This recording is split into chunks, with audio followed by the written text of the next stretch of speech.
Singer C5205 அதாவது 6180 அந்த மிஷினோட அப்டேட்னு சொல்லலாம் இதை. சேம் அதில் இருக்கிற பேட்டர்ன் 72 பேட்டர்ன் வந்துடும். சேம் அதே லுக்கு தான் இருக்கும், கொஞ்சம் டிஃப்ரெண்ட்டாக கொடுத்துருக்காங்க.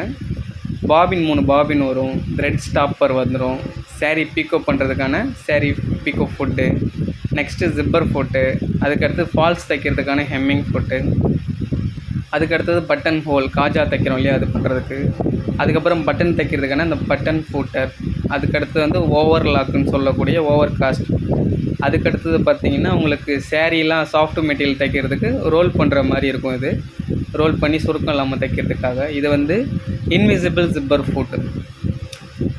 நெக்ஸ்ட்டு வந்து ஸ்க்ரூ ட்ரைவர் நீடில் சேஞ்ச் பண்ணுறது, அதுக்கப்புறம் 2 ஸ்பாஞ்ச் கொடுத்துருப்பாங்க. இது வந்து பார்த்திங்கன்னா நூல் போடுறோம் இல்லையா அதுக்கு அடியில் போட்டுக்கலாம். 2 நாப் கொடுத்துருப்பாங்க, 2 ஸ்பூல் பின் கொடுத்துருப்பாங்க, அதுக்கு போட்டுக்கிறது, தையல் பிரிக்கிறது, அதுக்கடுத்தது நீடில் பாக்கெட்.